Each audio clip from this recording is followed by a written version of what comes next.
Hello guys, ഇന്നത്തെ ഞങ്ങളുടെ video മറ്റൊന്നുമല്ല. ഞങ്ങൾ 2 ദിവസം മുമ്പ് പറഞ്ഞിട്ടുണ്ടായിരുന്നു മട്ടാഞ്ചേരിയിലേക്കുള്ള തീർത്ഥാടനം. അപ്പോൾ 2ാം ഭാഗം കഴിഞ്ഞു.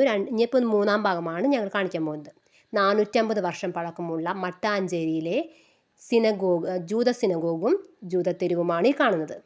ജൂത സിനഗോഗ് പണ്ട് 70ാം നൂറ്റാണ്ടിൽ റോമക്കാർ ജൂതന്മാർ 2ാം ദേവാലയം ആക്രമിച്ചു.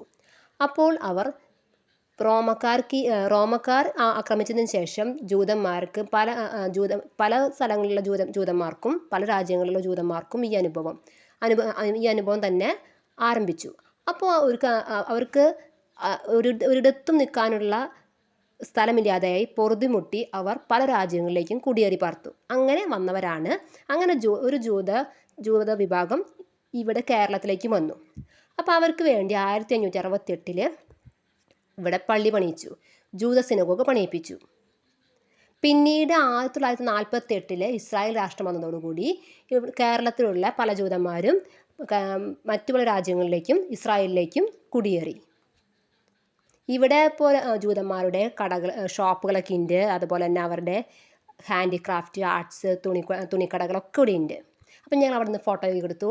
ഇവിടെ പനകളുടെ തോട്ടമുള്ള ഒരു ഭാഗമൊക്കെ ഉണ്ടായിരുന്നു. ആ ഭാഗത്തുനിന്ന് ഞാനും ചേട്ടനും അപ്പോൾ ആൽവിൻ ചേട്ടൻ്റെ അപ്പച്ചനും അമ്മച്ചിയും ഒക്കെ ഫോട്ടോ ഒക്കെ എടുത്തു. പിന്നെ അത് കഴിഞ്ഞ് ഞങ്ങൾ ഭക്ഷണം കഴിക്കാൻ പോയി. ബ്രേക്ക്ഫാസ്റ്റ് ഞങ്ങൾ കഴിച്ചിട്ടുണ്ടായിരുന്നില്ല കേട്ടോ. അപ്പോൾ 4 മണിക്ക് അവിടെ നിന്ന് വീട്ടിൽ നിന്ന് പുറപ്പെട്ടതാണ്. അപ്പോൾ ബ്രേക്ക്ഫാസ്റ്റ് ഒക്കെ കഴിച്ചു. അവിടെ ഒരു ഹോട്ടലൊക്കെ ഉണ്ടായിരുന്നു. ഹോട്ടലിൽ നിന്ന് ബ്രേക്ക്ഫാസ്റ്റ് ഒക്കെ കഴിച്ചു.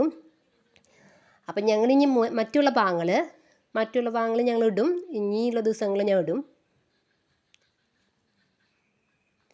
അപ്പോൾ കടയിൽ നിന്ന് പൊറോട്ട, അപ്പം, മുട്ടക്കറിയാണ് കഴിച്ചത്. അപ്പോൾ ജസ്റ്റ് ഞങ്ങൾ ഏത് കടകളിൽ പോയാലും ഏത് സ്ഥലങ്ങളിൽ പോയാലും അവിടെ ജസ്റ്റ് ഒന്ന് ഞങ്ങൾ ഫോട്ടോസും വീഡിയോസ് എടുക്കാറുണ്ട്.